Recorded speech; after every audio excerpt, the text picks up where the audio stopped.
Welcome back to the Stomp Strong Show. I'm Stomp. This is Sod.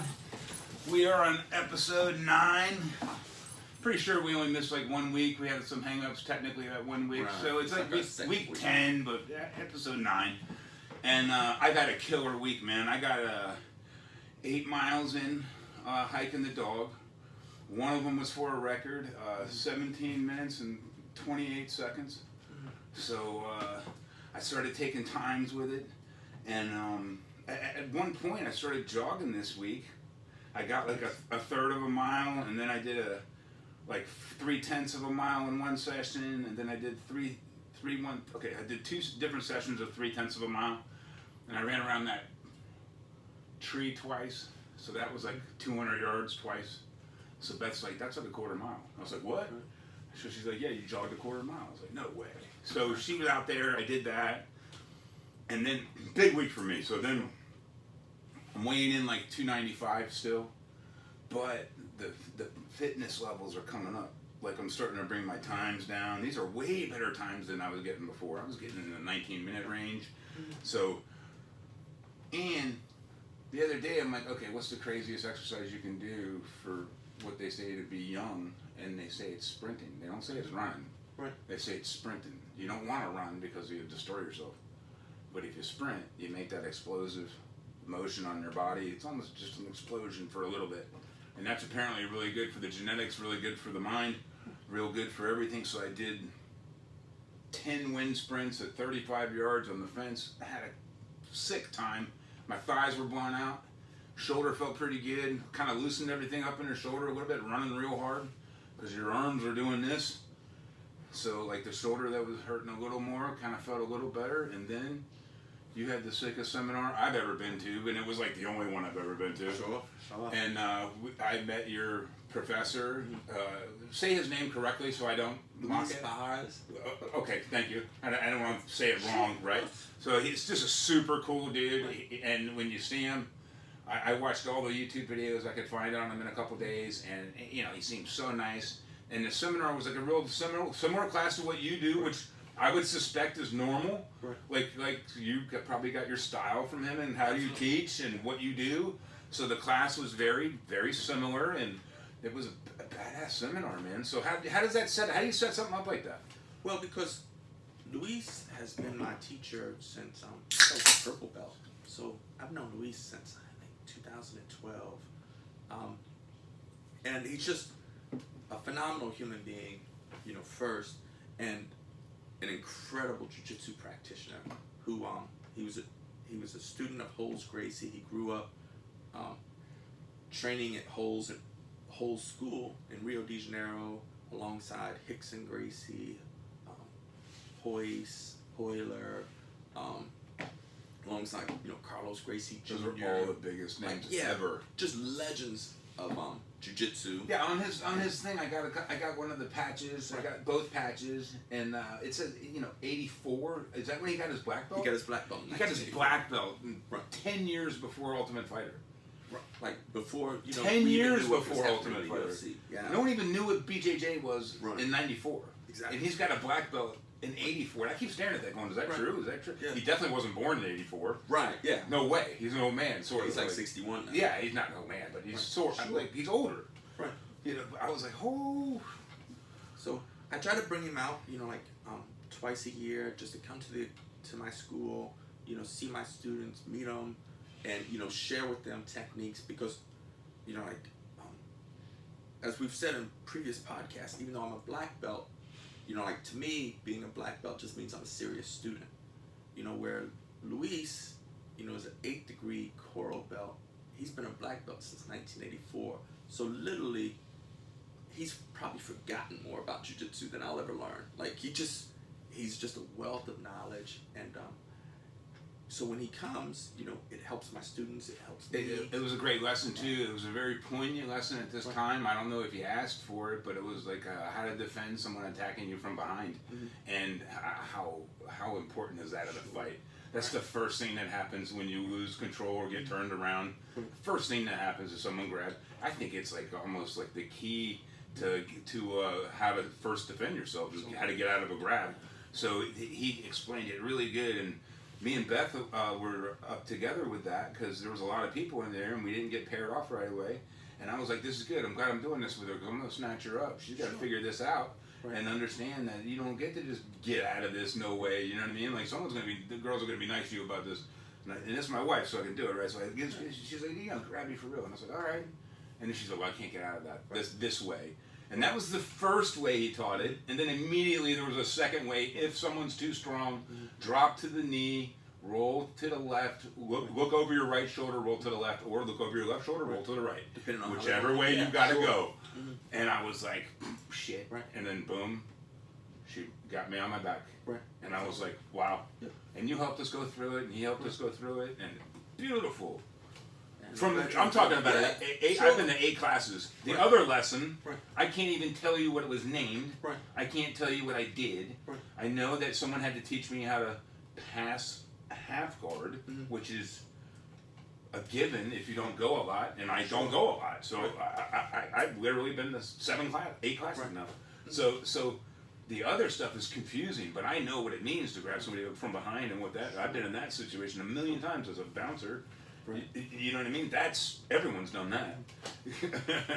And you know, when the Gracie family was developing Brazilian Jiu-Jitsu, it was developed initially as self-defense. A lot of times we just see Brazilian Jiu-Jitsu in the UFC, or we see the sport tournaments, and we think, oh, you know, this is just a sport. And it's like, oh no, Elio Gracie, Carlos Gracie, Carlson Gracie Sr., these guys were doing it, you know, to protect themselves on the streets, and they were showing people that on the streets, you know, this works. Real effective. And super effective art, and that's how I fell in love with it. Who's the oldest, the grandfather that brought it in originally? Because I understand his story to be he was a pretty frail and a pretty sickly guy. Right. Now, he was the youngest. Carlos Gracie Sr. was the one that initially learned a combination of Japanese Jiu-Jitsu and Judo from a guy named Count Maeda, who was from Japan, and he was a prize fighter from Japan. He went around just fighting people, no holds barred fights, showing that, you know, like what he was doing could beat, you know, like bigger, stronger opponents. And he taught Carlos Gracie Sr., who in turn taught Elio Gracie, who is the Carlos Gracie Sr. was like, I'm gonna be off on the numbers, but roughly like 15 to 20 years older than Elio. So although he was his older brother, it was almost, it was a significant age. Sure. So he taught his younger brother this jiu-jitsu that evolved into, some people call it Gracie Jiu-Jitsu, but it's more commonly referred to as Brazilian Jiu-Jitsu, because although the Gracies were the main pioneers, behind it, there were a lot of other people like Oswaldo Fada who contributed significantly to the development of what we now commonly refer to as Brazilian Jiu-Jitsu. And everything you tell me, this is just bloomed and flowered over the years. There's so many people contributing to Jiu-Jitsu in so many different ways. Right. No one owns that no more. Right. That's an open field of, that's a painting, a tapestry, whatever you want to call it. Because when you go to Jiu-Jitsu tournaments now, like the IBJJF World Jiu-Jitsu Championships, it's not the Gracie family that's winning these matches anymore. You know, it's other people, you know, whether not even necessarily people born in Brazil. It could be Americans, it could be Japanese, Australians. And this is a sport for anybody, right? Sure. I'm coming in. I think I started at like 340, right. and you know, I'm down to like 295, and I did a whole bunch of hiking when I couldn't do anything with my shoulder, and always stay busy. And you know, there's all kinds of ways to skin a cat. Like I was saying about losing weight, there's all kinds of ways to lose weight, but you got to decide to do it. So the jiu-jitsu is an interesting thing. It's very intimidating. You're used to it. And you went into it probably at a younger time when you're military. You know, I'm not saying type A because you're not, but you're extremely into having, like, learning something and being good at something and being proficient and knowing how to defend yourself is extremely important. And that's an intimidating thing for anybody. And I was intimidated, but I just want to put a little PSA: go. It's fun. There's all kinds of classes. If you find one you don't like, go to a different one. Sure. They're great. They're great. It's worth the money. It's an overall fitness thing. You don't have to worry about going to the gym. You ain't going. If you go to jiu-jitsu once a day, you ain't going to the gym. There's no reason to. You're gonna be tired, and you're gonna get better, and you're gonna use your head, and you're gonna have a fun time. And Helio, the second down that learned, was very small, wasn't he? Yes. And he adapted around 130 pounds. He adapted that to him. Was my point. So this is for everybody. Sure. This is for big, small. I think the big guys probably have an advantage with strength, but they have to learn technique over time because you're going to get spanked by someone who knows what they're doing. And I'll give you a story about that. Steve Chrisman, I love this story. I was in high school. We lost our heavyweight wrestling guy our freshman year. Steve was a year older than us. He was 189, high school champ, our champ, and he destroyed me. 189. I was 325 after football season. No, 305 after football season. 14, as good a shape as I'd ever been in. I mean, I was in shape. And then I had to come down to 275. I wrestled one tournament. Steve destroyed me, and then I went and placed third in the tournament. Nice. So against the other heavyweights, I was pretty good. Right. I got third. No, nothing. I went to 2 practices. Steve destroys me. 2 days. I mean, really hurt me. I mean, because I didn't know anything. Right. He's small, running around me. I'm so out of shape. And then I spent like 3 weeks just trying to lose weight, and then got there and got third. So big, small don't matter. You need to know what's up. So it's a good thing to. It's a cool sport, man. Super happy to be associated with it. How we met. Right. How it wouldn't be none of this without it. Right. So. And like Elio Gracie often talked about, he designed and worked the art so a smaller, skilled man or person can defeat a larger, stronger, unskilled person. Now, if everything's equal, like if one guy is rock muscle 300 pounds and another guy is 120 pounds and they're both jiu-jitsu black belts, same skill level. Sorry. The 300-pound guys win in that fight. Yeah, 295, 7-day black belt. Nice. So I probably got like 180-pound 7-day black belt. I can get him maybe. say what? So I'd probably get another 180-pound 7-day black belt because I'm 295 7-day black belt. If you was a black belt and he was a No, black belt. not black belt. Excuse me. Right. White belts. My No, bad. but if you was a white belt go up against a White belts. 195-pound black belt, I meant white it's belts. going to go bad for you. No, horrible. Yeah. Listen, I knew that 4 seconds in the door. But a 300-pound black belt is going to have a huge advantage over, say, a 200-pound black belt. No, I was saying 2 white belts walk in the door. One's 300, one's 70, one's 185. Right, the 300-pounder is most likely going to do better. Most likely. Yeah. Oh, he can fit in his weight. You know, when skill's not a factor, I mean, that's size and strength and athleticism are huge factors. Yeah. And if the skill is equal, size, strength, and athleticism will be a huge factor. You know, that could be the deciding factor. So, yeah, that's one of the things we deal with. It was a badass weekend, man. I'm telling you what, it was a sick Saturday, and you got new floors coming in this next week? Yes. I'm going to be doing springboards. I'm working Wednesday, Thursday, Friday till like noon or so. I got to be ready for after. I don't know what we're doing Friday night, but Friday around 3 I'm taking off, and I talked to Sway. I'm coming to the cardio class. I'm coming to the morning class. I'm getting back to the evening class. I'm gonna be all about it. The shoulder's feeling better, dude. That's awesome. Shoulder. I did 2 hours. A normal class is an hour and 20 minutes, so I can definitely do it. And anybody that hasn't tracked all the videos, you know, Stomp's story is that, you know, he's gone from, at one point in life, he was almost 600 pounds to where now he's under 300 pounds. And he's doing things in his life to, one, get a healthy weight, healthy lifestyle. And I'm fascinated with it, actually. Right. And this is what you got to be. This is what you got to be. There's no coming off 300 pounds without being addicted to getting shit done. Right. The change is huge, man. It's huge. It's awesome. I was doing sprints the other day. I told you earlier. Yeah. It's great. It's great. So the classes are good. I'm set up. I know I'm not necessarily working until school starts, so I can come day. I can come at night. I'm all about it. I'm planning on training as much as I can the next 2 years. I'm going to be here, and Bess is actually looking to. Maybe there's so many bases around here, maybe get transferred around here and stay local. We love the house, man. We love everything. So, yeah, it'd be real cool. Good chance that might happen, actually. I didn't tell you that yet. Yeah, that's good news. Yeah, that would be another 3. That'd be Yeah. 5 total. Let me say. Right. So that we had a couple questions. You had you found one. I don't even know where it came from.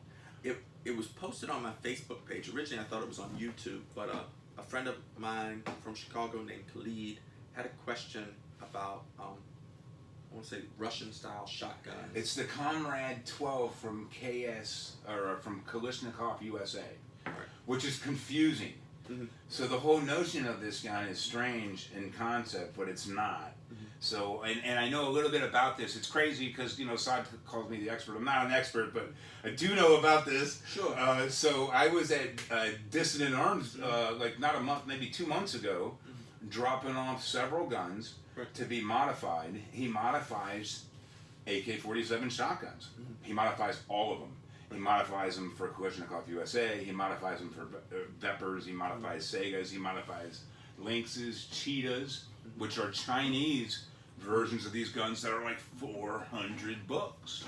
So he'll sell you one of those Lynxes and then modify it for you and give you some insanity. So this dude runs and makes shotguns hum. He's the best in the world at shotguns. Dissident Arms.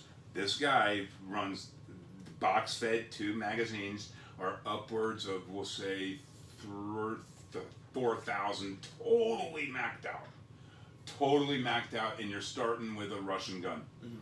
And he just assembles it, and I mean, it's insane what he does to it. It's insane. So you can also take them. I took my Lynx. I paid like $375 for my Lynx 2 years ago.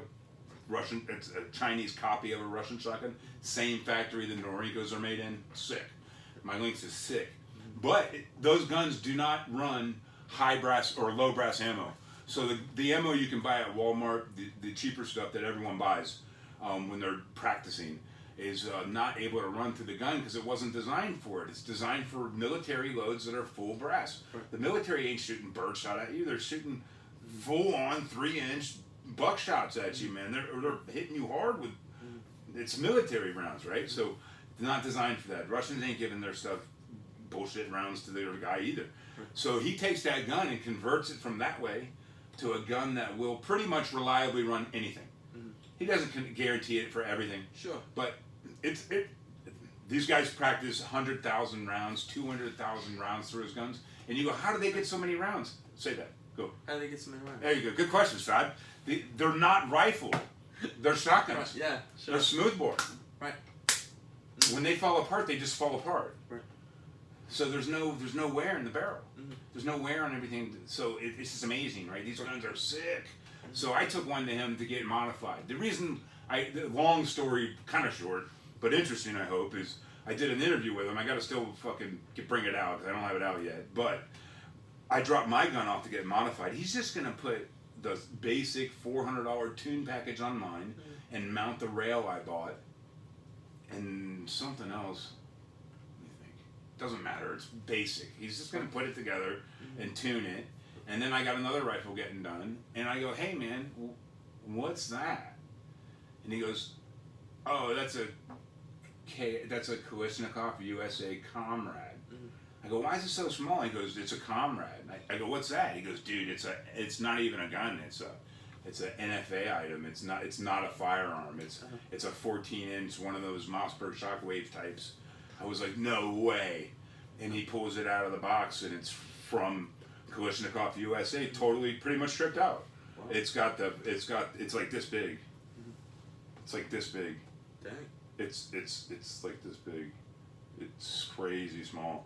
So it comes with all the rails and everything. It's all plasticed out. It's like $1,000 before the Rona. I don't know what it is now. Sure. It's like maybe $1,000, $900 base model price. He has those for sale. Those won't run everything. Then you can let him modify it, and holy Jesus. Yeah. The one I've been showing you is like this big. It's totally trick. Excuse me, the Diet Dr. Pepper's incredible. Very good at the carbonation. Totally modified. It's basically a street sweeper that'll run all the ammo you can put through it, everything. Stick mags, 20-round drums, whatever you want, AK-47 style. It's actually on the list There's two more AKs I want to buy. I want to buy a Vepr 5.4R by 7.62, the really big round. It's huge. It's the biggest they make. I don't have one of those at all, and I want to buy one of them little shotguns. Nice. So I don't need the little shotgun. I already have a full-size one. Sure. Which is going to run really good too. Super excited to get that back. But a small one is just a novelty, really. But man, what a powerful machine! You're not going to do no better than a shotgun. So even I think at 1,000, the base model, this guy is saying they're legit. I don't know him that well, but everything he knows about shotguns, he's the best in America I can find. If there's better, tell me. You find me a better AK shotgun guy, I want to know. Right. So he's the best in America, as far as I know. And he says the base models are tits. They just don't run the low brass. So you can go get a base model right now, $1,000, and put the high brass rounds in, which you would want anyways for defense, and shoot, no problem. But if you wanted to hum everything and have the sickest gun on the planet, maybe, I'm guessing it'd be about 1,600 the way I want it, because I'm not going crazy with the mods. I don't need like everything, you know. It's just a shotgun. I need shooting it past 40 yards. So, but yeah, I think it's a buy. It's a win. You're not going to get that gun that short ever coming out of Russia. It's American made. They made it that way. They made that gun. You're gonna have a warranty. Like I said, shouldn't buy American made. A few episodes ago, unless it's PSA. And I still necessarily haven't bought anything but the 9. Right. So these are just things I've heard. But I think it's a great deal. I think it's a great buy at 1,000. It's probably even a better buy at like 1,600 modified, where you're shooting everything cheap and just running the piss out of it at the range. And I think you'd have a blast. I think it'd be quickly the funnest gun you own if you can handle it on the, because it's a very short shotgun. There's no hiding that. So it's probably not for beginners, but it definitely work. Yeah, that's my take on it. And what do you think? You don't even like shotguns. Why don't you like shotguns? I just don't have a use for them. Like on the ships, we would use shotguns on the inside of the ship for defense. So if we had a security alert and somebody was on the inside of the ship, we would use shotguns because they're very accurate as far as being able to hit somebody within the skin of the ship. But it's not a gun that, like, every gun I have has a purpose. Yeah. You know what I mean? And very direct, aren't you? So I don't have a reason to have a shotgun. Like some people use it for home protection. For me, if I'm doing home protection, it's either my Smith & Wesson 357 pistol or it's my AK-47 rifle. That makes sense to me. I would, and I think where people go wrong is, like, they have so many choices, and then, like, they'll have indecisiveness when it comes time to pick the weapon they're going to use to protect themselves. That's a very good point. And you don't want to be like, okay, I've got my shotgun, I've got my AK-47, and I've got my pistol. They're all sitting here. I just heard somebody come in. My dogs are freaking out. Okay, I'm grabbing the shotgun, and then, oh shoot, maybe I should have grabbed the AK. So I only leave one out. It's like, my decision's already made. It's like, if the dogs freak out, or my wife is freaking out, somebody's in the house, my decision's already made, because it's smart. Everything else I'd have to go into a safe and get, where it's very purpose driven too. So, and I almost said it was recreational too when I was talking about it, because my first go-to is going to be a pistol. I have one next to the bed. I have one underneath the table, and these are all ready to go, right? But it's not the first thing I'm grabbing. Right. I'm going to go evaluate the situation, and then if I have to come back with something real heavy, but I got a flashlight in my hand, I got a lot of things in my hand, I can run a cell phone, I can go get my wife, find out where she's at, she can have there's always one in the bedroom too. So when I leave the house, there ain't nothing, I bring everything in here and lock it up with the store. Everything's highly secured in here. Right. We have level 10 locks, a dog in, a dog out, all kinds. We're covered. So it's this is a safe. Right. This room is a safe. So there's no reason to take anything down. And even in here, I don't grab anything but a pistol. So that's a great, I do the same thing. You don't want to be confused. Right. You don't want to wonder where the flashlight is. You don't want to, there's none of that going on if you're going to run that. And I suggest put headphones next to it. Like put your ears on. You're going to have a lot going on if it really goes down. It gets loud fast. My first gun interaction, honestly, and this is a weird story. I don't know if I've ever told you this. I was about 12 years old, and my Uncle Bobby, kind of crazy, smart dude, bought a 30-06 rifle, and he was showing me how the safety worked, and something went wrong, and he shot that gun right off in the kitchen, and it was a 30-06 in a kitchen. That's loud. And it went through a roof, through a wall, through. I mean, it was devastating to our hearing. I didn't hear for like 2 days. It was right next to my head. I was 12. We went shooting that day, and then I'm not even gonna hold no stories back. I've been in some seriously loud situations. I was at my house going through, showing my buddy why a 1911 was far inferior to a Glock as far as maintenance and breakdown and taking care of it. And I was in the middle of breaking down a Glock style pistol. I can't remember exactly what it was, but it was a 45. And when I went to go take the slide off, I'm in the middle of talking to him, and I go to take the slide off. He goes, "Bob, that's loaded." Boom. Wow. And I had it wasn't no accidental discharge. I had a negligent discharge. Sure. I shot my door with a 40. I never told you this. No. With a 45, it went through my door, through the fence, through the neighbor's window, into the house, off the refrigerator, through a wall. That's crazy. They were at Christmas jam at church. It's the 23rd or so of December. I write the oh shit note, put it on their door. They go home to a broken window, refrigerator, stuff in the freezer's fucked up. They can't find the round. They call the cops. Listen, dude, this got crazy. Sure.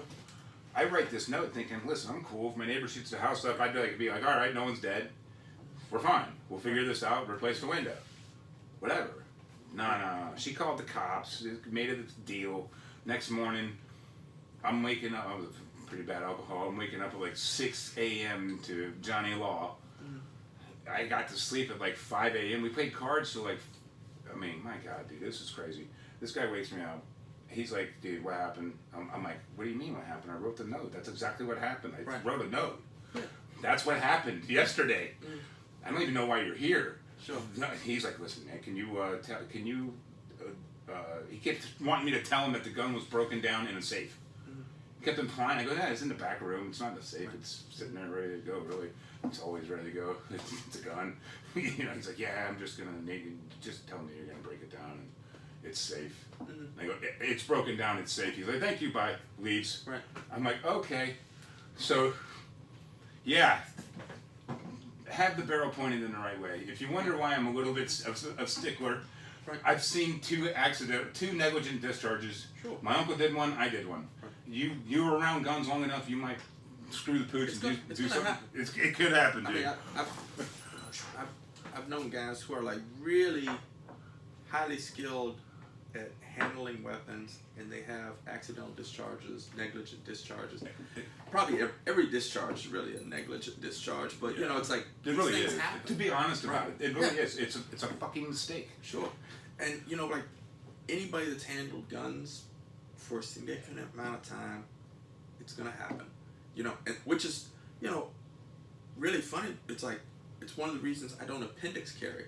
You know, like like because you know, like who would? I will see people that will like stick their gun down here, and it's like not only could you shoot your private parts, but dude. You've got two main arteries running in your groin area, and if you shoot yourself accidentally, you'll bleed to death. Which is a problem. So, I carry on the outside of my waist, right? Just for that reason.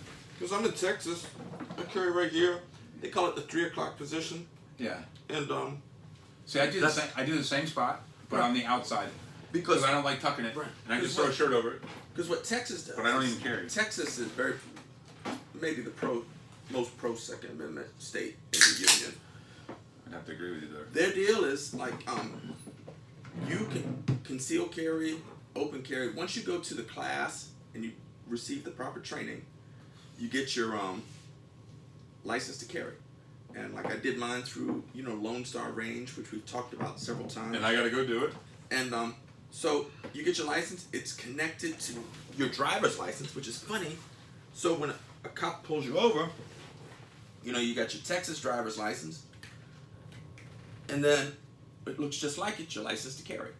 And if you just give them the driver's license, the license to carry number is connected to your driver's license number. So the cop already knows. That's cool. And the thing is cops are not going to trip out over this because usually the people that aren't going to shoot them are the ones that are licensed to carry. Right. You know, Yeah, the ones the crime that rate, are if you look illegally carrying the gun are the ones that are most likely to do the wrong and thing. you can look up this uniform Sure. crime stats. The legal carry guys are notoriously very, ginger, very, vanilla, very cookie cutter, very. They're not running around doing crazy. You shouldn't. Yeah, the majority of gun crimes are being committed by people that aren't supposed to have them in the first place. Right. So And that's a whole different rabbit hole to go down. But that's the truth. on the license to carry, the great thing about Texas, well, there's so many great things about Texas. I don't even know where to start. But you get your license to carry, you get hour on the range, another 4 or 5 hours of classroom instruction, and then you have this license to carry.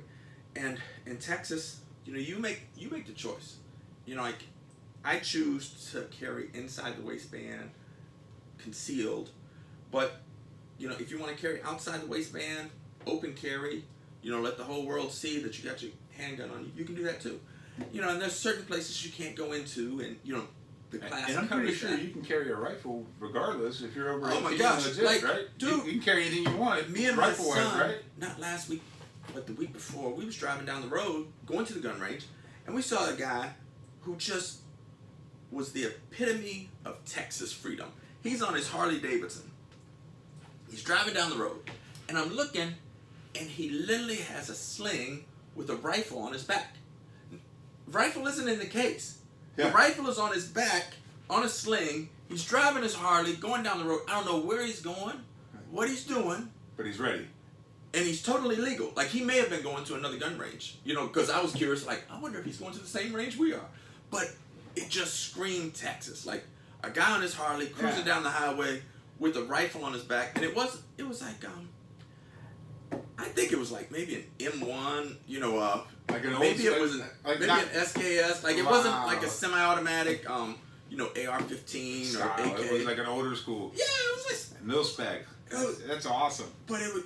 That's to me, perfect. I know some people would find that disturbing, but to me it was like, man, that's Texas. Yeah, dude. That's he's cruising down the road. I bet you that dude's the nicest dude. I'm sure. Yeah. I'm sure. Bikers have a tendency to be incredibly nice people. So are gun guys, man. Sure. I think we try to be super friendly. I mean, in any sport that you're passionate about, there's passionate people. Yeah. BJJ, everybody's cool. The mountain biking scene, I'm talking to people. Dude, I'm talking to this pro downhill dude from Bulgaria. Oh my God, the things this guy does on a mountain bike. And then he saw my profile, my before and after. I'm talking to a chef in Australia about it. It's crazy. I'm talking to all kinds of people really about this. Really weird. The internet's changed the world. It really has. Communicating with people that before you would never have had a conversation. It really has. It's a beautiful thing. People complain about Facebook, but I told that guy today, I said, it's insane. I'm talking to like a dude who's a professional downhill enduro mountain biker. Right. I have no idea who he is really. Yeah. But I'm in the middle of a conversation with him talking about bike spacing on cranks. Because I just got some cranks on my fat bike. He's trying to get me to go to clip-in pedals. And I'm like, man, you don't understand. I got the biggest feet, man. I got like size 16. They're duck feet. And then, we talked for like an hour today. I'm talking to a professional mountain biker about crank spacing. What the hell? It's awesome. The internet is awesome, dude. Sure, I agree. That's awesome. It's so cool, man. So cool. So, did we get that question done? We got sidetracked. No. Oh, so the second questions we had this week, I talked a little bit about the pistol, but somebody was asking me my opinion on whether they should go with a Glock 17 or a Glock 19. And basically, Glock 17 is a full-size Glock pistol. The Glock 19 is a compact. So I'm not a Glock guy. I can tell you the difference. Well, no, I got the difference. But what I'll use is my CZ75 platform. So This is a CZ75 compact. They call it the PCR, Police Czech Republic. And this is what I carry. This is a competition full-size CZ75. And you can see the full-size gun is bigger than the compact gun. It's got a longer barrel, a longer handle. It's bigger, it's heavier. So, you say, well, why do you choose the compact to carry over the full size? The one and only advantage a compact gun has over a full size gun is it's easier to carry. Yeah. It's easier to conceal carry. Same thing with the subcompact. Sure. Subcompact and compact guns are simply easier to conceal than full-size guns. However, that's the extent of the advantages. After that, there's no more advantages. A full-size gun is going to carry more bullets. It's going to shoot more accurately. Mm-hmm. It's going to absorb the recoil better because it's a heavier gun versus a lighter gun. Like, if you want to experience horrible recoil, get a 2-inch barrel revolver that's light and shoot 44 mags out of them. You're just going to have a horrible day at the range. Airweight Smith It's and gonna be Wesson. terrible. Airweight Yeah. Smith and Wesson 357, most common gun sold. Nobody shoots. Yeah. Nobody shoots. Right, it. because Not even me. It's miserable. It's miserable. You don't want to shoot that gun. You might put 38s in it, Right. and that would sort of suck. But the whole point is to hit somebody with a 357 Right. quickly with a small, fast gun, and they're almost universally known for being unshootable. Right. If you tell me you can shoot a 357 featherweight or airweight gun, I'd be like, "What? Let's go see it." Well, here's the deal: is they're like one, as I said, every advantage is with the full size. So, with the exception of it's easier to conceal the compact or subcompact. So, if you're looking like you want a pistol for home protection, full size. Like, if you're not concealed carrying it, full size. Or if you're like, oh, I'm gonna open carry, like you're a law enforcement officer or military. Like, there's no reason to have a compact. You or have to have a full. You should if you're if you're open carrying. Yeah, you Full size, easy day. Only advantage of the compact or subcompact is it's easier to conceal. So, like when I purchased my wife a handgun, because she was carrying it in her purse, vice on her body, it only made sense to get a full size gun. I agree. Because it's like when you go like this CZ Shadow 2 is a competition model that when they're shooting in the world of competition, they're shooting a full size pistol. You're not going to go to a competition where everybody's shooting full size pistols and then there's some guy out there with a subcompact pistol winning the tournament. Like, he may shoot the subcompact better than I shoot a full size gun, but that's a different debate. It just doesn't make sense. He doesn't shoot that subcompact better than he shoots his full-size gun. And when you you hear about these incidents in the news where somebody shot their gun 10 times and missed all 10 times. Happens all the time. And it's like, good chance it was a compact or subcompact gun. And then combine that with the fact that they didn't have enough range time, that they're not proficient at shooting it. And it's just hard to hit under stress, period. Yeah. And it doesn't matter how good you are. It's much easier to hit a stationary target than a moving target. Yeah. And when that target's shooting back at you, you have a tendency to make some bad decisions. Like, everything that you do at the range may change because you're no longer using good habits because you're nervous. It's one of the reasons, like, that couple in St. Louis that came out, there were so many people that criticized their gun handling. But when they came out with their AR-15 and I think she had like a 38. It turns out it was non-functional. Yeah. It turns out it was Really? non-functional gun. Yeah.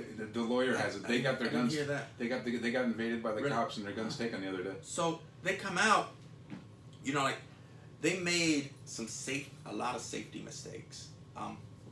But the thing was, they was nervous. Like, Sure. you come out and you face 300 to 500 people on a Sunday afternoon. Yeah. When you're just relaxing, because what said everything to me was they both came out barefoot.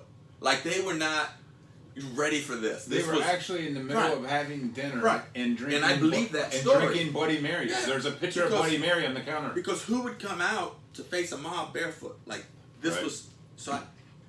It was just when you're nervous, you're gonna make mistakes. So and full size, like I have. It's interesting that you brought this topic up today because right when you got into it, I was like, oh, that's a really interesting topic because I don't carry, so I don't even have my concealed permit in Texas. Right. I don't have no ability to carry here. I was planning on not getting one because I just like to have a big Bowie knife. So this is my typical, right? This is what I got on me if I'm a little nervous or whatever, right? Or obviously knives. I have plenty of knives. And, okay, so my take on what I would have in my car or on my person, it would always be in a bag. Mm-hmm. It's always in a bag. Right. This is it. It's a Glock 34, a bigger version of the Glock 17 for more accuracy. Sure. For the ability to be more on target. So and I put a mag well on it to make it in my hand so it's so tight when I grab it it's in there. Yeah. Some people use it for reloads and that's cool, but I like it because it fits me, right? Because I got a huge hand, so this makes it So this thing is like this is like my super, super nice. I don't have that many guns. This is one of 3. I don't have that many pistols at all. Right. This is my bad mamber jamber, and it comes with I put the red dot on it. This is the MOS version, so I would suggest. And now they have one called a Glock 45, which is a 17 handle and a 19 barrel. So you get the full size handle and a 19 barrel, which is perfect for the mid person thinking who would be like, okay, I'm going to carry, but I want all the ammo. So now we're bringing up the carry function to a little more of a war gun. Interesting, right? Yeah, I don't like that idea actually. No? Because it's like, if it's got a bigger magazine capacity, then the biggest thing that sticks out when you conceal carry isn't the barrel, it's the magazine. But the handle that's sticking out more. But the barrel having it low, like the bigger the barrel is where you get more poking when you sit. Typically, I don't conceal a lot, right? And it's an interesting concept. But I would tell you all day long, if you don't think you're going to have the gun on you, Glock 19 is not the best concealed gun anyway. No, you're going to want to go smaller, like a Sig 365.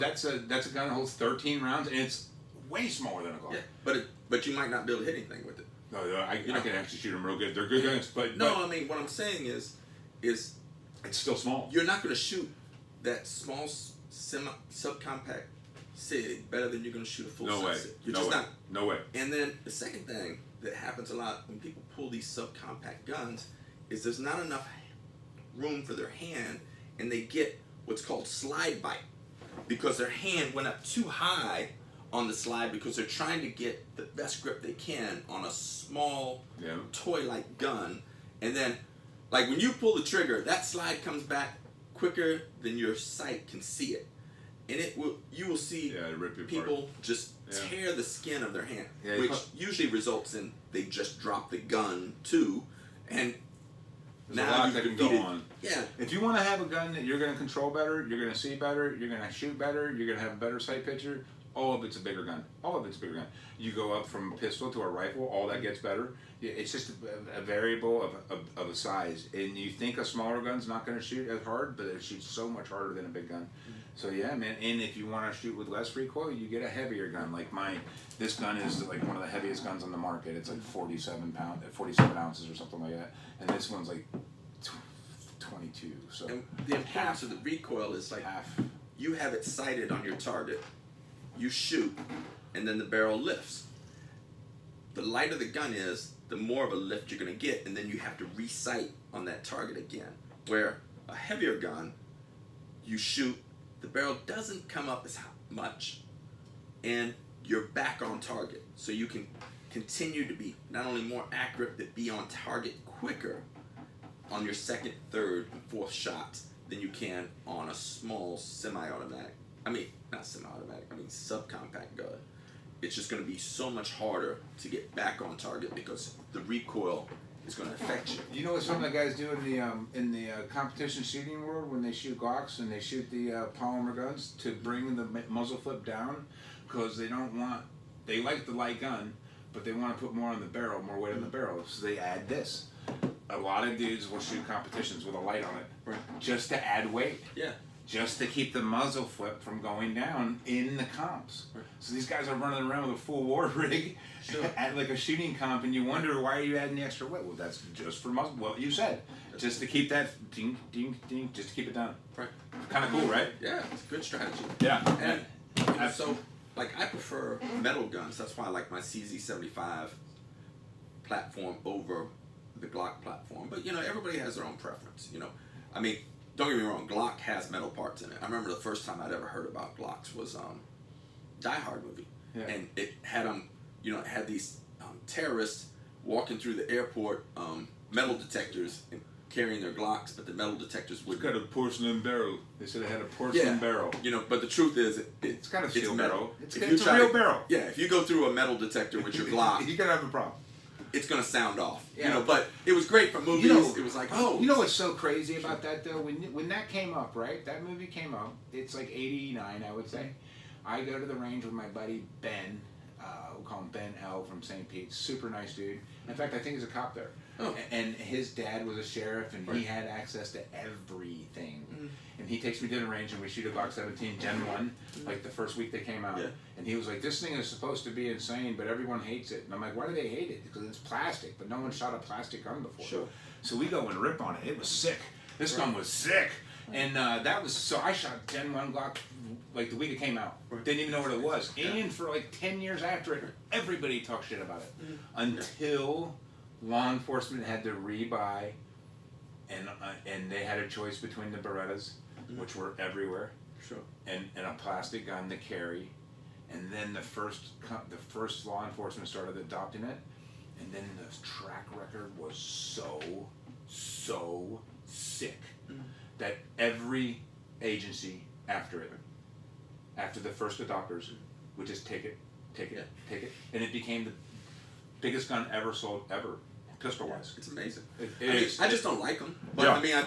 I mean they're incredibly reliable guns. Yeah, they're sick. They're badass. I love Glock them. makes a wonderful product. I don't like them because, well, two things. One, every time you get a Glock, I feel like you need to change out the trigger. I think their triggers are horrible. Even the And you gotta aftermarket triggers change out suck the too. sights. Even the You know, aftermarket triggers And suck. then the second reason I don't like them is, you know, in the '80s, it was like the bad guys, you know, had the Glocks. Where like today, it's like the yuppies. They're like, you know, you got some lawyer, you know, coming out of his, you know, meeting. And he's like, you know, I got my Glock. Almost like he's edgy. And it's like, oh, come on, man. Everyone's got a Glock. Yeah. It's like, oh, come on, man. Everyone It's should have a Glock. Everybody's got Everyone should have a Glock. I disagree. I think CZ75, I think, is a better platform. I think they're incredible. Listen, if you want a polymer CZ, go get a P10F, P10C, badass gun. And I don't recommend that because the CZ75 was a phenomenal platform, but those two brothers that were coming up with these inventions in CZs, you know, they're no longer making the new models. So the new models, I don't know who makes them. He doesn't know what he's talking about. The P10F and the P10C are phenomenal guns. Phenomenal. Phenomenal. They're just not the PCs. They're not the CZ75. That's well, dude. You're like Saad's reaching this time in life that we called mature. You know, you're a little bit older than I'm at 47, and I have a lot of things to learn from 52. So Maybe November. I'm working on it. Right. I'm working on it. So I think the steel gun is obviously a better choice. The better trigger is obviously a better choice for accuracy. If you don't mind carrying it, carry what you can shoot the best. That makes sense to me. If you want to carry whatever, right, buy quality. I tell everybody, if you don't know what to buy a Glock. Start there. If you can shoot a Glock, you can shoot anything. The second you put a CZ in your hand over a Glock, you're going to be like, wow, this sucks. Why is this garbage? That's what you said the first day. You're like, this is garbage, this is great. What's the difference? And I'm like, well, this is a shadow, perfection. This is a perfect gun. And this is, Glock says it's perfection, and you got to add another $400 to make it sort of okay. Right. Sort of okay. And that's a gun that already is like, it's got a sticker price brand new that's over $500.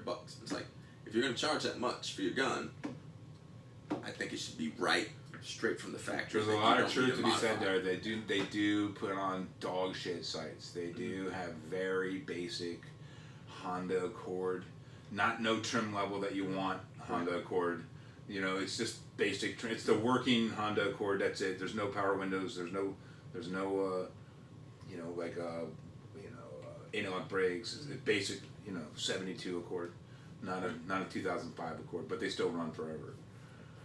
They're a very reliable gun. But Yeah. like I said, I like the CZ75 better, and the reputation of the 75 is based off the two brothers that designed it. What CZ makes today, Stomp may like it, but I'm not convinced that it's not the same brothers that are making it anymore. It's somebody else using the CZ name. So maybe they make a great product, maybe they don't, but I like to stick with tried and true. You know, say the Kalishnicov is tried and true rifle, you know, but Kalishnicov ain't making it no more. He died. You know, so now when you Don't say hear that. It's not true. it is absolutely true. It's not true. I know it's true. You know, so when you hear something's made by Kalishnicov USA, that's that it's not the Russian general that is Kalishnicov. not. You know, That it's they are not affiliated Right. with Russia in any way except marketing. exactly. They're using the name. Very good marketing too. The Sure. Comrade, I mean, great, Oh, right? yeah. Your best friend, like a Oh, yeah, dog yeah. or something. Yeah. Great marketing, and I'm running on Dissident and telling me they're the shit, and he runs Sure. through them all day. They so. may make a great product, Yeah. but it's not made by Mr. Kalishnicov. Yeah, it's true. You know, Mikhail Kalishnikov was a genius when it came to making rifles. I don't know who makes the rifles for Kalishnikov USA, but it's not him. You know, Right. it's sort of like, you know, who makes the modern day AR-15, because it's not Mr. Stoner, Eugene Stoner, who created the AR-15. It's somebody else. You know, it may still be good. You know, it's not made by the original guy. the But if you original are genius. going with Glock, Saad and me both kind of agree with go as big as you can. Full size. If you're gonna not carry it, if you're gonna carry, we're talking about a totally different gun. Sure. But if you want something for your house, put a flashlight on it, get the big 33 round mag, stick that bag boy next to your bed, and feel happy you got it. Yeah. They're great. They're And great I think guns. Whether you go with Sig Sauer or CZ or Glock or you know, Smith and Wesson, there's a number of companies that make excellent pistols. H&K, which stands for Heckler and Koch. You know, everybody's got their preference for companies, what they like. And when it comes to revolvers, I love Smith and Wesson. When it comes to semi-automatics, I love CZs.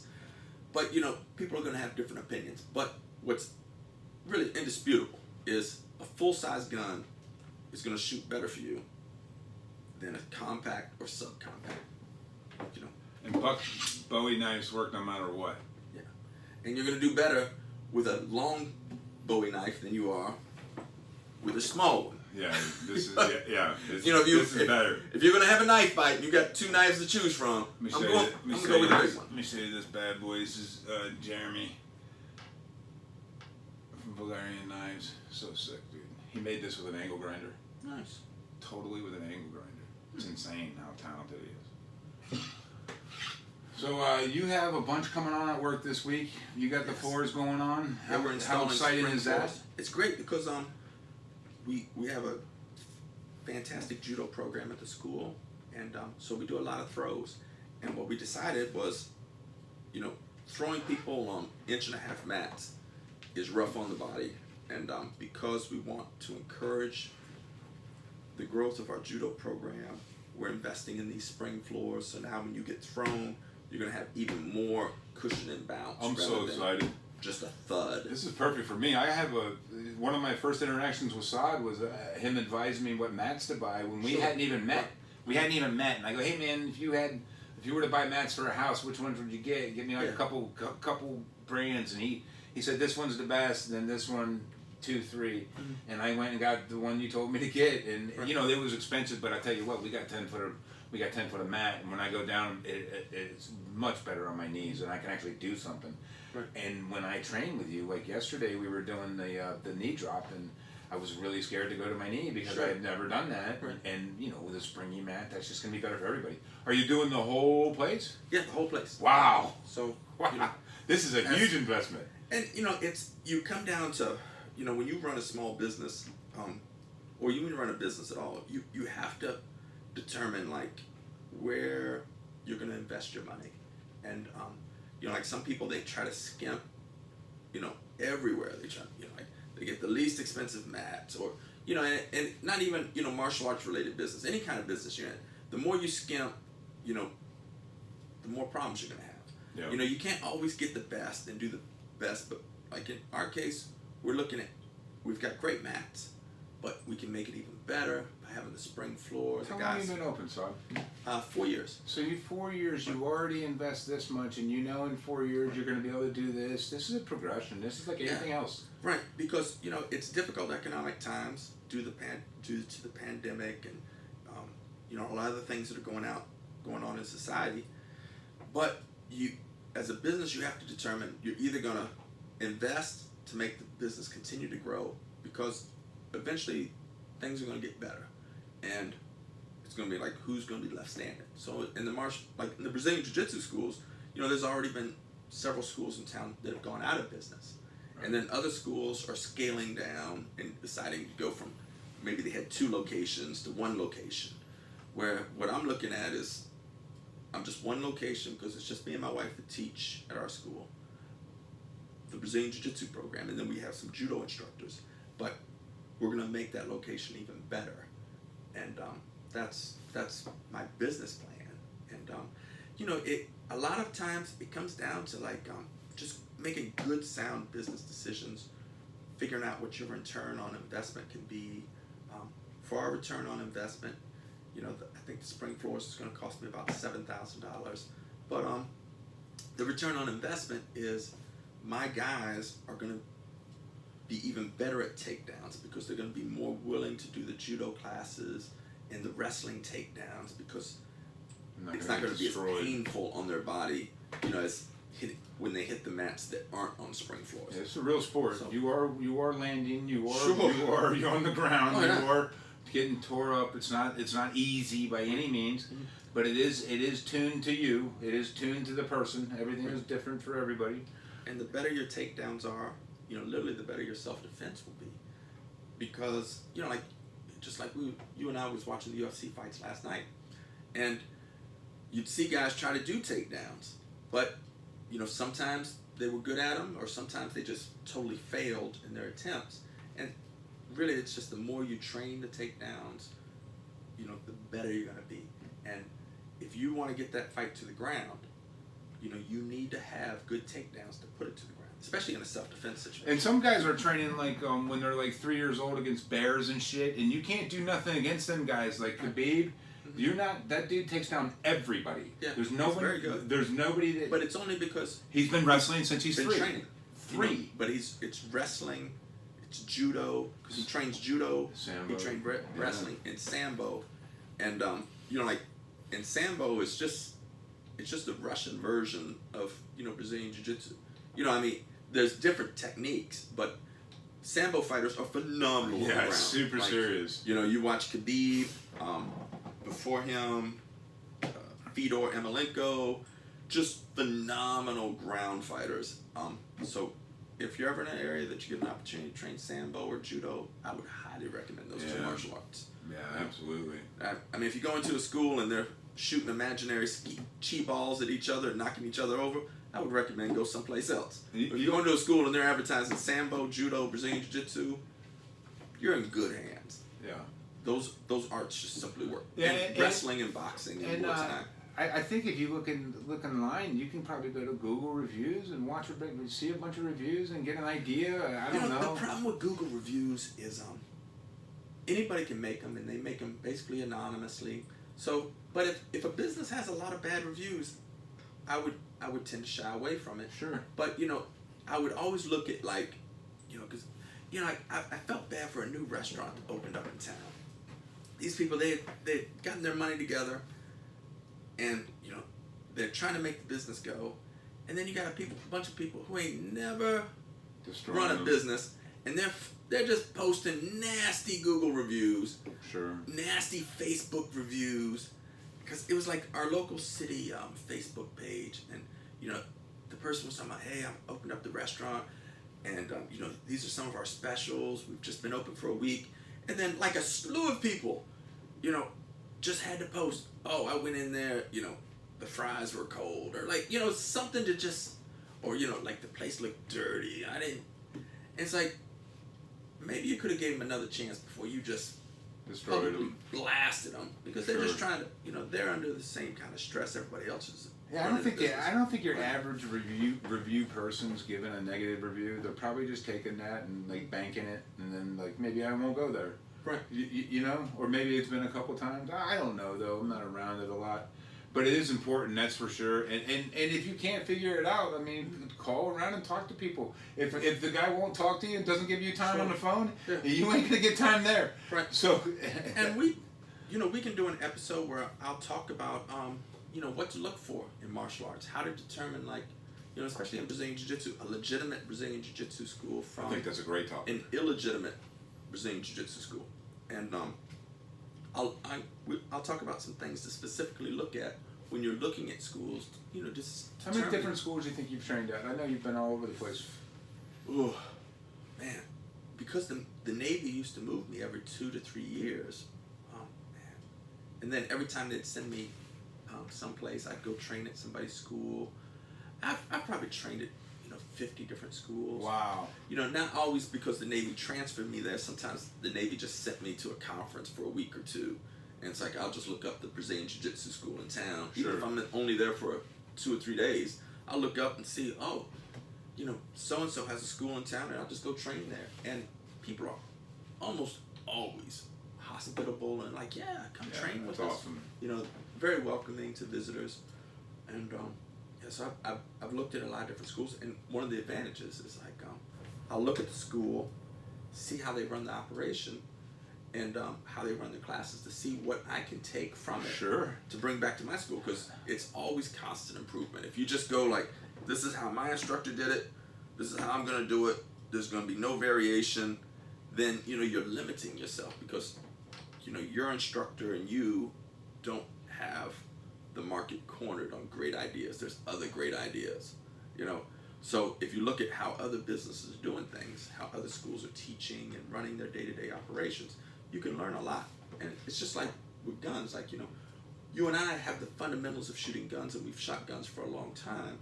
But if, Larry, the range master at Lone Star, is giving tips on how to shoot the semi-automatic pistol or a rifle, he's got my full attention. Anything he says, Yeah. right. Because we're talking about a retired Marine, infantry. This man knows his weapons, and he's the range master, so he shoots every single day. Props to William, the 18-year-old out there who blasts. He's probably the best shot out there.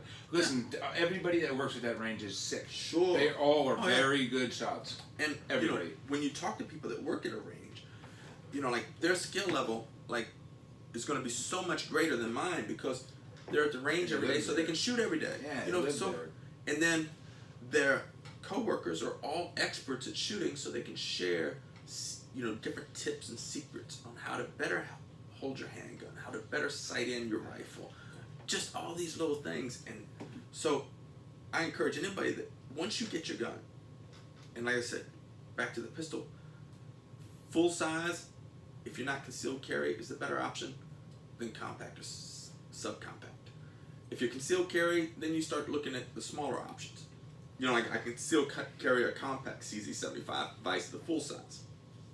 And I only started doing that, once the, got crazy. Really, once the pandemic came in, people started acting crazy because they're not making money, So some bad things are happening out here. And we live in San Antonio, which is the 7th largest city in America. And in major cities, you have a tendency to have more violent crime.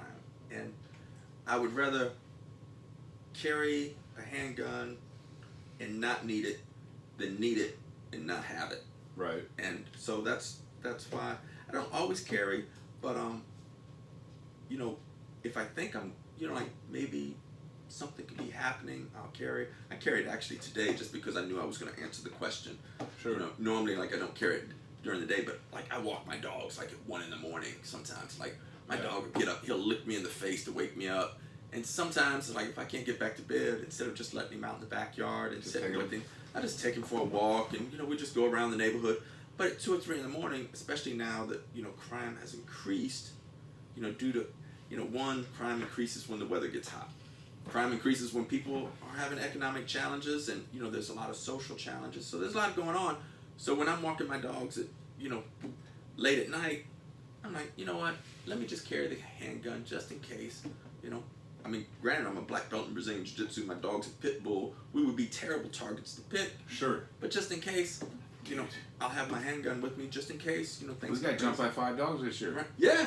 We got jumped by 5 dogs. And then 5 dogs. Me, Moose, Beth, and Lou. Lou was so sick. Right. Moose fought off 5 That's amazing. dogs, and they did not attack us. And one day we're gonna have to get Moose in here so you can He's see him. insane. Because this is a Rottweiler Mastiff mix. He's like 170 pounds. Like, you look at this dog, 155 now. and it's like there's nothing in your mind that's gonna tell you, I think I can take this dog. No. You know, like, you know, you look at maybe a boxer, which is an excellent home protection dog, but you look at him, you know, he's like 50, 60 pounds. You're like, you know, worst comes to worst, I can beat this dog. You know, if my life was dependent on it, if some, you know, boxer or even German Shepherd attacked me, it'd be like, it would be a bad scene, but, you know, like, I think I could win. But when I look at Moose, Yeah, there's no way. like, there's nothing in it that He's says, so man, big. I'm gonna have a good outcome. When I'm trying to tell you there's a dog at the front door, there's a dog at the front door. Right. There's a dog at the front Yeah. door. And he's not necessarily like a sweetheart. He's very protective of me and Beth. Sure. Dude, when I walk him on the trail, you can't even come near me. Right. People are. He is not having it. Yeah. When we got jumped by them 5 dogs, that dog went on a swivel, and them 5 dogs just backed off. Sure. It was crazy. I never seen nothing like it. In fact, I took him and ran. I'll tell you the story real quick. We're walking down the highway. We're walking down the back alley to just take Lou like 20 yards. We think he has cancer. He's so sick. So we go down our alley, my alley, where I should be able to walk my dog. Sure. Go down the alley, only 2 houses, and 5 dogs come shooting out and surround us and just go off. Right. My wife has Moose. I have the sick dog. Right. She is holding this dog going crazy. I go switch dogs with me. Right. You don't know me and Beth, but we are arguing a lot. So, like, listening real quick don't happen much. Yeah. She gives me the dog instantly. Sure. Right? She Right. switches instantly with me. Right. I know she's... Okay. So now I got Moose, and he's doing this half circle thing. Right. Just going crazy. And Sure. But he's not running at him.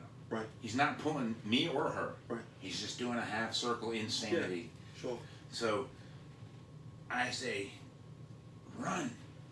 I scream, run. What you don't know, by the way, is there's a lady in her yard screaming, ah, ah, ah, maybe at us. Yeah. I don't know. Right. There's 15, 20 more dogs in her yard. There's a hole. They're all they're all coming in and out. 5 are on us. Yeah. But they're coming in and out.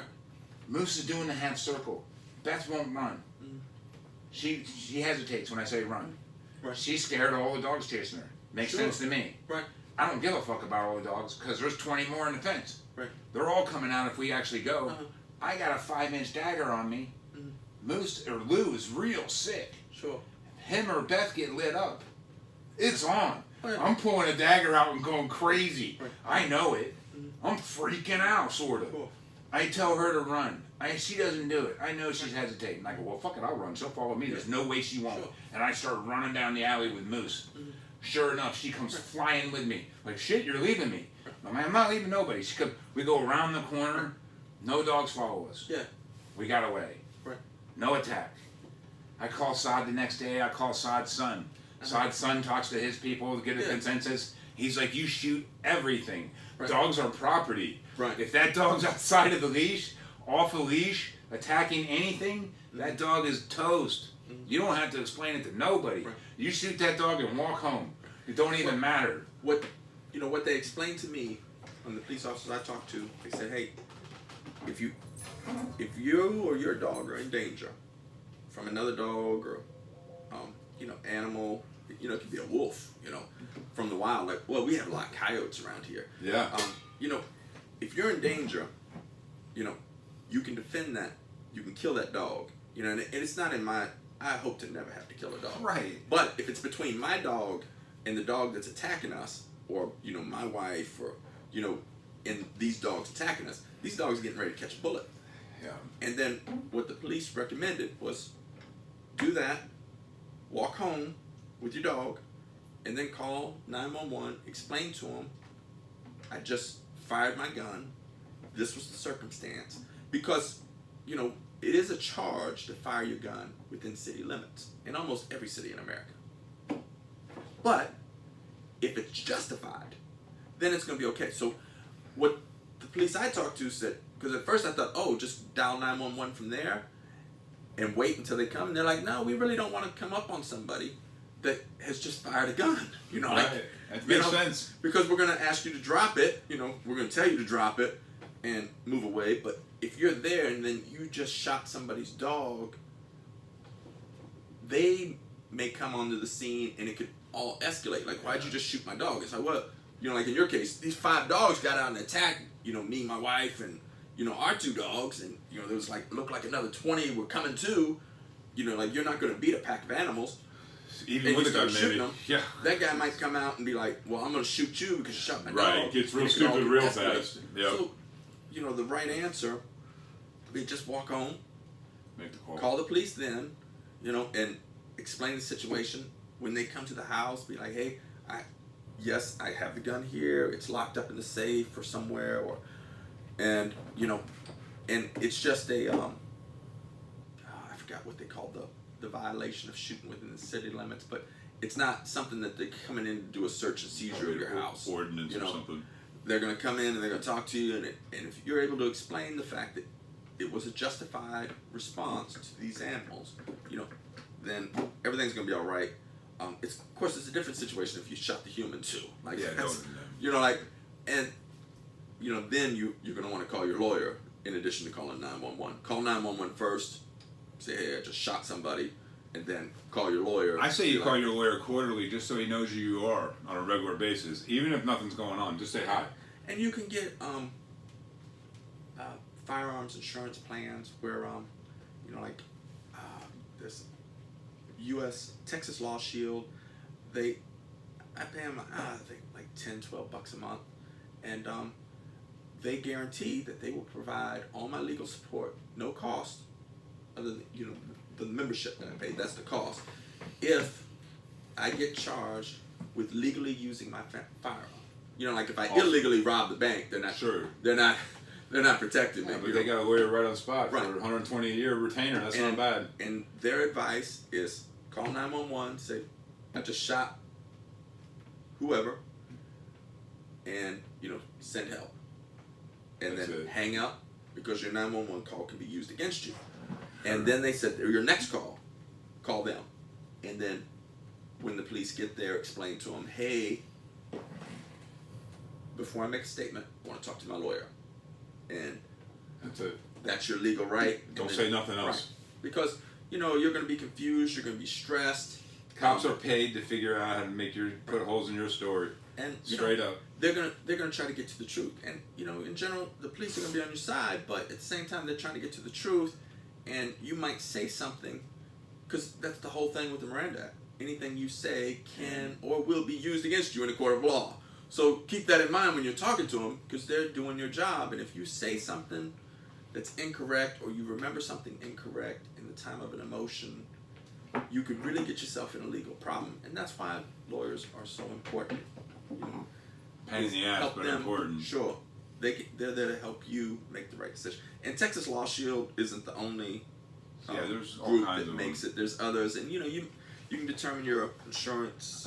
You know, the other thing I want to mention before we close it up is also training, right? I mean, always like the more I know, the more I don't know. So Sure. just get as much training as you can. The more time on a trigger, the more money you're willing to invest into it. The more time. And what sold me on Texas Law Shield, I will say this, what wasn't because I ever thought I would shoot somebody with a gun, because I don't think I will. You know, like it would also cover me if I had to use a knife, or because I'm a Brazilian Jiu-Jitsu black belt, if I'm just in a fight and I legally defended myself, they will represent me. Is it true if you choke somebody out in a fight that you could catch extra charges for being a professional? Remember how they used to say that back in the day? Yeah. My hands are registered weapons. That's a myth. That's like, not true? You I don't have to like sign up when you get a black belt. You don't go to the state and register the black belt. Like I boxed in the 80s. I studied Hapkido and got a black belt in Hapkido in the 90s. I got my Brazilian Jiu-Jitsu black belt in 2015, and I have never registered my hands or been ever directed to register my hands as legal weapons anywhere. It's a total myth. But you know, I think it sold a lot of memberships for those schools that were using that tactic. It's like, oh, I can't do this. I think it got a couple idiots. I think are it got a legal couple weapons. idiots out of fights. And it's like, Maybe. really?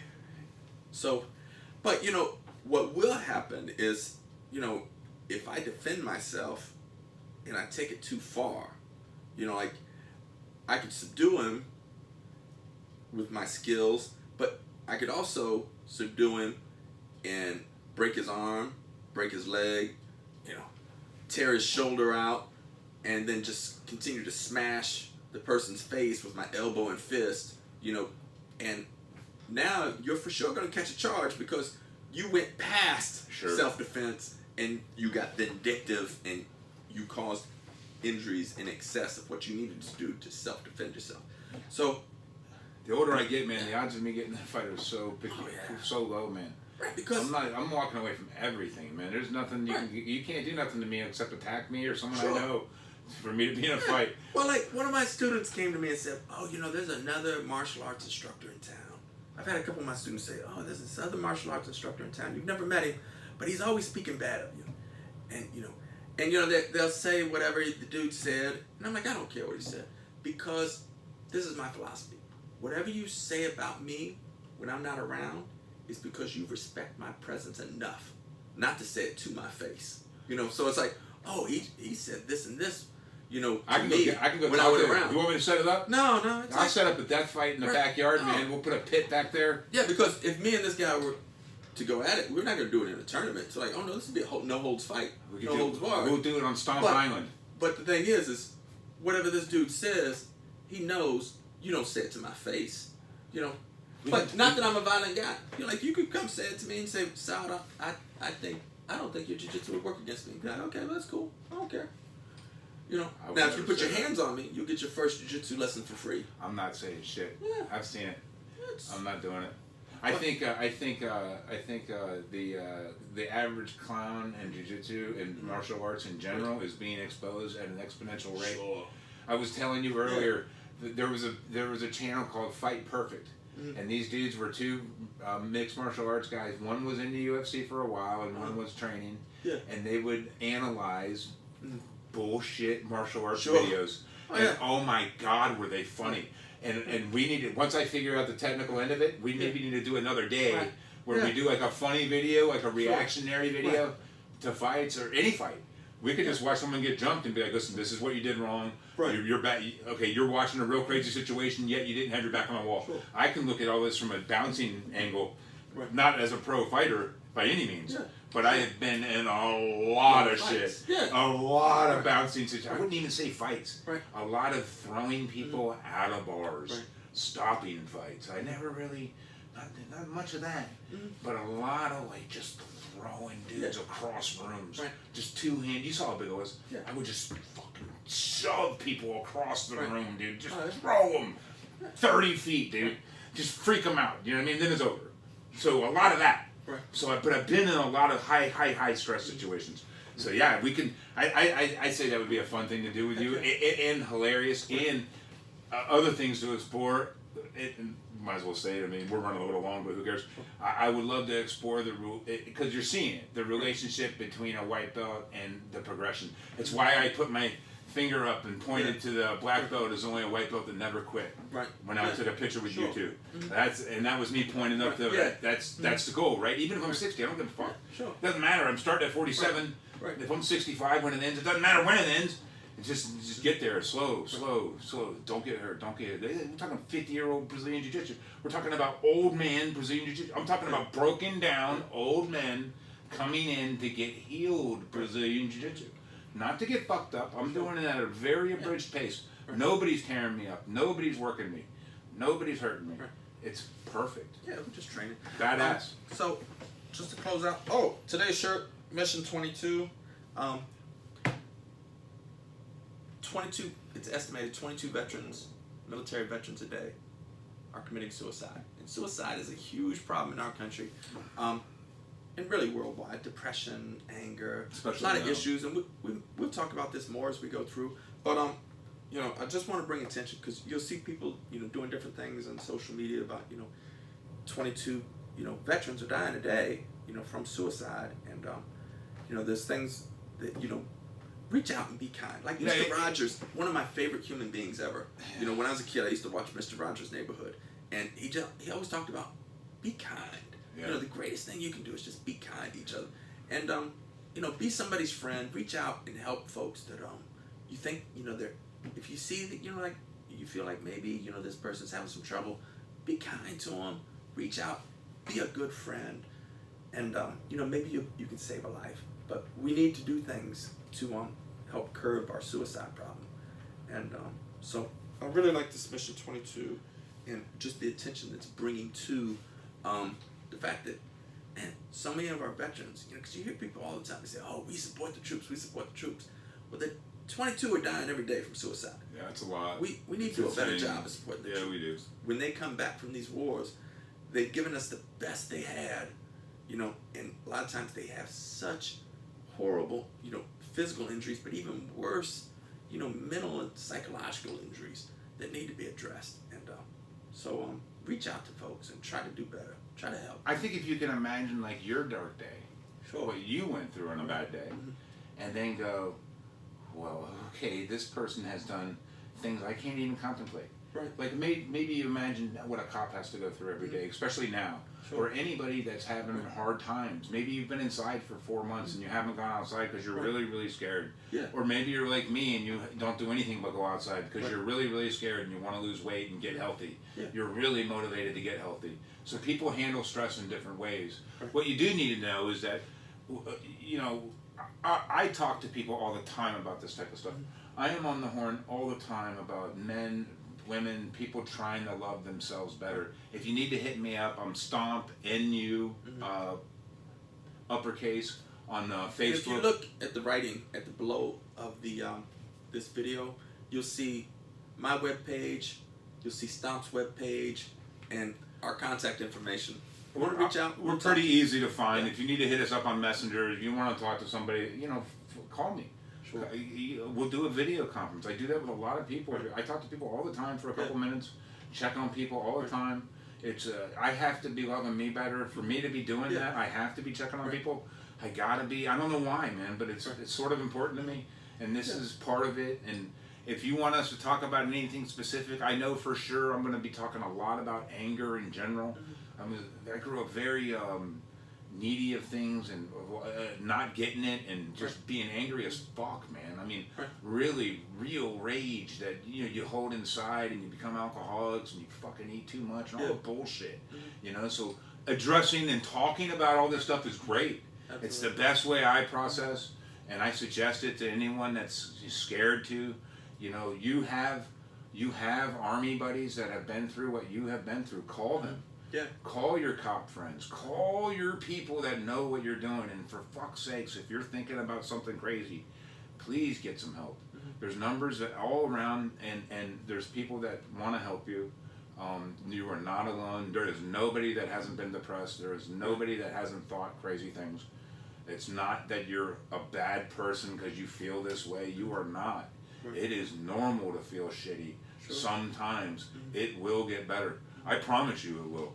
I sat in a hole for 3 years, a real bad hole for 3 years, and crawled out of it. And I would never be what I am today if I didn't go through that shit. Right. You never learn from winning. You always learn from the ground. Sure. And you got to have open eyes to do that. Talk to your people.